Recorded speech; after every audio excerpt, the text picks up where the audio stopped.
one of the things we talked about earlier today is, when we can focus on something that's not the beast that's COVID, to start to really get back into a work session rhythm where we can start talking about exactly what you brought up, Mike.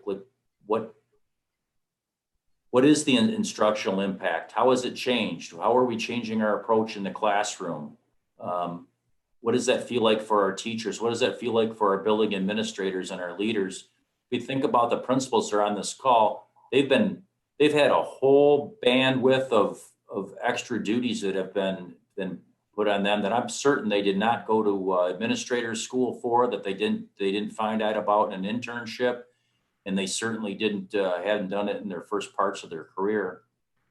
But I would like to give them an opportunity at some point in the future for the board to come back and talk about, really what we're here for is that instructional leadership and that social emotional support for our kids.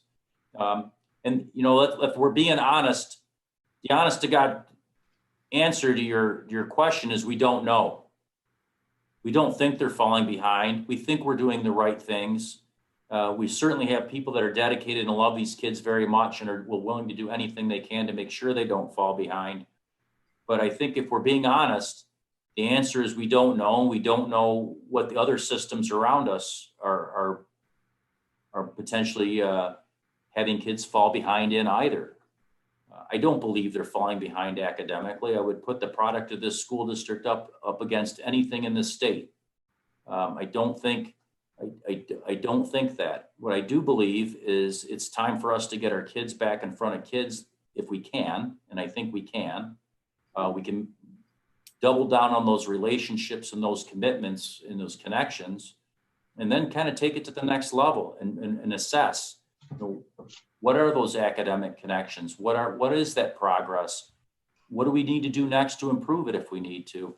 I think we've been in reactionary mode for so long now. It's hard for us to think about proaction and think about innovating. And I think that's the thing that I'm most enthused about with this meeting, in addition to the connection and the love that I hear in these teachers' voices, but how much innovation has gone on that we're going to have to step back and reflect on and really think how it's been implemented in our system.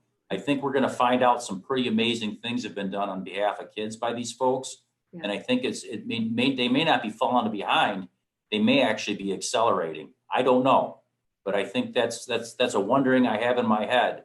When we've asked kids to be more independent and apply their learning in a different way, yeah.